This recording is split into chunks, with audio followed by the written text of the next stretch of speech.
Good morning students. आज हम लोग हिंदी व्याकरण के अंतर्गत पाठ 3 संधि, तो हम लोग आज संधि के बारे में अध्ययन करेंगे। तो आइए देखते हैं कि संधि क्या होती है। प्यारे बच्चों, आप लोगों ने सुना होगा कि संधि किसे कहते हैं? जोड़ को। कोई भी जोड़ है तो उसे हम संधि कहते हैं। लेकिन हम लोग भाषा के अंतर्गत पढ़ रहे हैं, तो भाषा के अंतर्गत जो आएंगे, क्या आएगा? आपको वर्ण या अक्षर ही आएगा। ठीक है। तो संधि का शाब्दिक अर्थ होता है जोड़ या मेल। तो यहां पर देखते हैं कि आखिर किसके जोड़ या किसके मेल को हम लोग संधि कहते हैं।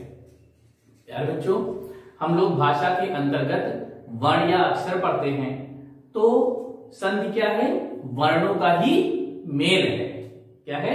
वर्णों के मेल को ही हम लोग संधि कहते हैं। लेकिन कैसे वर्ण होंगे, इसको हम लोग देखते हैं। आइए इसकी परिभाषा जान लेते हैं पहले। संधि क्या है? जब दो सन्निकट वर्ण आपस में मिलकर कोई नया विकार उत्पन्न करते हैं तो उसे संधि कहते हैं। किसे कहेंगे? संधि में कम से कम 2 वर्ण होने चाहिए। ठीक है।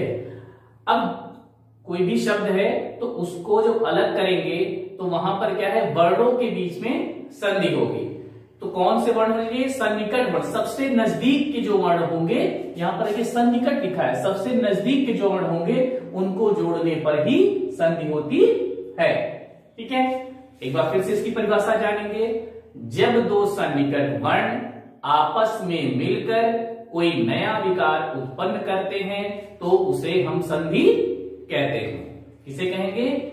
जब दो सन्निकट वर्ण आपस में मिलकर कोई नया विकार उत्पन्न करते हैं तो उसे संधि कहते हैं। जैसे विद्या जमा आलय, तो यहां पर आपने देखा तो सबसे नजदीक वर्ण क्या है? यहां पे विद्या में य है और यहां पर आ है। इन दोनों को जोड़ने पर यहां बना विद्यालय। ठीक है। यहां पे आ और आ दोनों मिलकर क्या बन गए? विद्यालय। ठीक है। तो यहां पर सबसे नजदीक का वर्ण, जब इसका हम लोग वर्ण विच्छेद करेंगे तो इसमें आ और यहां पर पहले से आ है। ठीक है। तो आ और आ दोनों मिलकर क्या हो गए? दीर्घ आ। तो यहां पर विद्यालय हो गया। तो फिर से जानिए संधि किसे कहेंगे? जब दो सन्निकट वर्ण आपस में मिलकर कोई नया विकार उत्पन्न करते हैं तो उसे संधि कहते हैं। जैसे विद्या जमा आलय विद्यालय। ठीक है। अब हम लोग बात करते हैं संधि के भेद। तो संधि के 3 भेद होते हैं। पहला है स्वर संधि, दूसरा व्यंजन संधि और तीसरा है विसर्ग संधि। स्वर संधि को हम लोग अच संधि भी कहते हैं। अच संधि। व्यंजन संधि को हम लोग हल संधि भी कहते हैं। कभी आपसे पूछा गया अच संधि किसे कहते हैं, तो अच क्या है? स्वर संधि।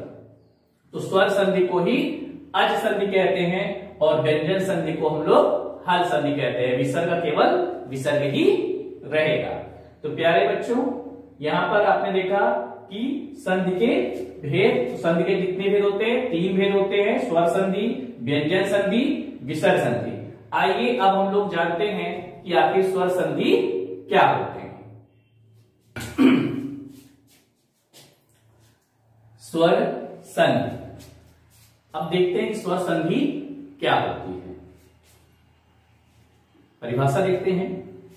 जब दो स्वर वर्ण आपस में मिलकर कोई नया विकार उत्पन्न करते हैं तो उसे स्वर संधि कहते हैं। तो स्वर संधि क्या है? 2 स्वर वर्णों का मेल। जब 2 स्वर वर्ण आपस में मिलकर कोई नया विकार उत्पन्न करते हैं तो उसे हम स्वर संधि कहते हैं। ध्यान देने की बात है, स्वर संधि में दोनों ही वर्ण जो होंगे, जो मिलने वाले दोनों ही वर्ण हैं, वह दोनों ही स्वर होने चाहिए। ठीक है, इस चीज का आप लोग विशेष रूप से ध्यान देंगे। तो स्वर का मेल अगर स्वर से होगा तो स्वर संधि। ठीक है, एक बार परिभाषा इसकी हम लोग फिर से जानते हैं। जब दो स्वर वर्ण आपस में मिलकर कोई नया विकार उत्पन्न करते हैं तो उसे हम स्वर संधि कहते हैं। जैसे धर्म धन अर्थ बराबर धर्मार्थ। यहां पर आपने देखा अ और अ दोनों का मेल हुआ और यहां पर आ हो गया। ठीक है, तो धर्म धन अर्थ बराबर धर्मार्थ। क्लियर? तो यहां पर आपने देखा कि दोनों मिलने वाले जो हैं अक्षर जो मिल रहे हैं वर्ण, वह दोनों ही क्या है? स्वर है। ठीक, तो स्वर का मेल स्वर से होने पर क्या होगा? स्वर संधि। ठीक है, आइए अब हम लोग देखते हैं स्वर संधि के भेद। स्वर संधि के भेद, तो स्वर संधि के मुख्य रूप से 5 भेद होते हैं, उसको हम लोग देखते हैं। पहला है दीर्घ संधि, दूसरा गुण संधि, तीसरा है वृद्धि संधि, चौथा है यण संधि और पांचवा जो है वह है अयादि संधि। तो संधि के कितने भेद हैं स्वर संधि के?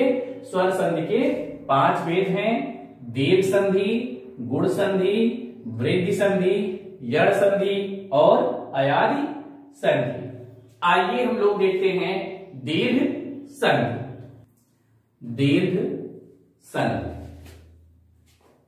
तो स्वर संधि के अंतर्गत स्वर संधि के 5 भेद हुए।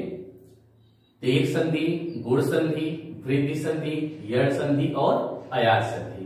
तो पहले हम लोग दीर्घ संधि को देखते हैं। दीर्घ संधि क्या होती है, आइए इसका नियम जानते हैं। नियम क्या है?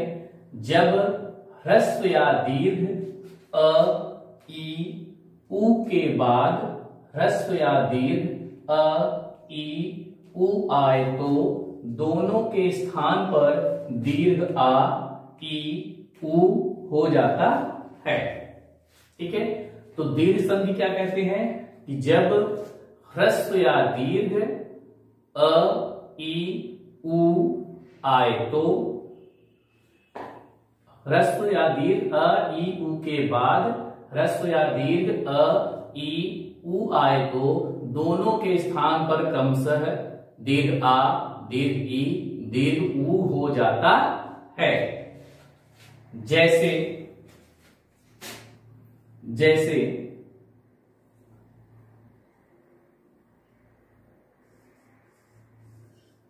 परम अर्थ, परम धन अर्थ बराबर परमार्थ। ठीक है, परम धन अर्थ बराबर परमार्थ। यहां पर क्या है कि अ और अ मिलकर दीर्घ आ हो गया है। कैसे हुआ है इसको देखिए। यहां पर क्या है? म। सबसे पहले हम प्रथम पद का अंतिम अक्षर थे, यहाँ पे म है, तो म का हम लोग क्या करेंगे? वर्ण विच्छेद कर लिया हमने और यहां पर देखा अ आ गया। ठीक है, अ आ गया तो सूत्र के अनुसार, नियम के अनुसार दीर्घ ह्रस्व या दीर्घ अ, ई, ओ पहले पद में क्या हो? अ, ई, उ हो, तो यहां पर हमको अ मिल गया। और दूसरे पद में भी क्या होना चाहिए? दीर्घ अ, ई, ह्रस्व या दीर्घ अ, ई, उ हो, तो यहां पर भी हमने देखा हमको अ मिल गया। अब क्या है? इन दोनों को हमने जोड़ दिया तो हो गया दीर्घ आ। इसके बाद हमने इसको जोड़कर लिख दिया तो हो गया परमार्थ। क्लियर है? तो परम धन अर्थ बराबर परमार्थ। इसी प्रकार से देखते हैं परम धन अर्थ बराबर परमार्थ। यहां पर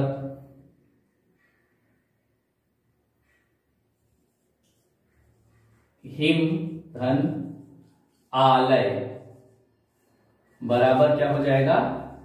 हिमालय। कैसे हुआ, यहां पर म हलंत लगाया, वर्ण विच्छेद किया, यहां पर आ गया, यहां पर पहले से आ है, इसलिए दोनों को जोड़ दिया तो हो गया क्या, दीर्घ आ हुआ। अब दीर्घ आ होने के बाद इसको हमने जोड़ के दिया तो हिम धन आलय बराबर हिमालय। तो यहां पर आपने देखा कि अ धन आ बराबर आ। तो प्यारे बच्चों, आप लोग को ध्यान देने की बात यह है कि इसमें ह्रस्व या दीर्घ उससे कोई भी परिवर्तन नहीं होगा, बल्कि क्या है, अगर समान स्वर होगा, समान स्वर होने पर दीर्घ हो जाएगा, चाहे वह ह्रस्व स्वर हो या फिर दीर्घ स्वर हो। आगे देखिए, यहां पर गिरि धन ईश, ठीक है। तो यहां पर देखा हमने क्या किया, वर्ण विच्छेद किया र और यहां पर आया ई। इधर हमने देखा यहां पर दीर्घ ई है, इसलिए इन दोनों को जोड़ दिया तो यहां पर दीर्घ ई हो जा रहा है, तो क्या हो जाएगा, गिरीश। क्या हो जाएगा, गिरीश हो गया। क्यों हो गया, तो ई और दीर्घ ई दोनों मिलकर क्या होगा, दीर्घ ई, तो क्या हो गया, गिरीश। इस यहां पर ई दीर्घ ई बराबर दीर्घ। क्लियर। इसी प्रकार से हम लोग एक उदाहरण ऊ वाला भी देख लेते हैं।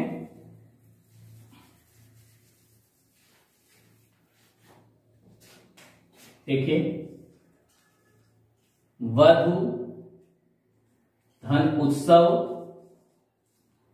यहां पर देखिए हमने क्या किया, वर्ण विच्छेद किया तो यहां आया ध और यहां हो गया ऊ, ठीक है। दूसरे पद का पहला अक्षर भी ऊ है, समान स्वर हो गया, ऊ और ऊ दोनों मिलकर क्या हो गया, दीर्घ ऊ, ठीक है। तो यहां पर क्या हो जाएगा, वधु सब,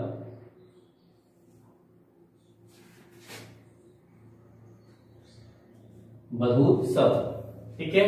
तो यहां पर आपने देखा ऊ धन ऊ बराबर दीर्घ। तो प्यारे बच्चों, हम लोग को यह ध्यान देने की जरूरत है कि समान स्वर आए। समान स्वर कौन कौन से, अ ई उ, ठीक है। एक बार पुनः दीर्घ संधि का नियम हम लोग जान लेते हैं। जब ह्रस्व या दीर्घ अ ई उ के बाद ह्रस्व या दीर्घ अ ई उ आए तो दोनों के स्थान पर क्रमशः दीर्घ आ दीर्घ ई दीर्घ उ हो जाता है। यहां पर आप लोगों ने इन सब नियमों को देखा। तो प्यारे बच्चों, आज हम लोगों ने दीर्घ संधि को पढ़ा। आप लोग गृह कार्य के रूप में दीर्घ संधि के 5-5 उदाहरण आप लोग अपनी होमवर्क वाली कॉपी में लिखोगे और हमें सेंड करोगे। तो प्यारे बच्चों, आज के लिए इतना ही। धन्यवाद।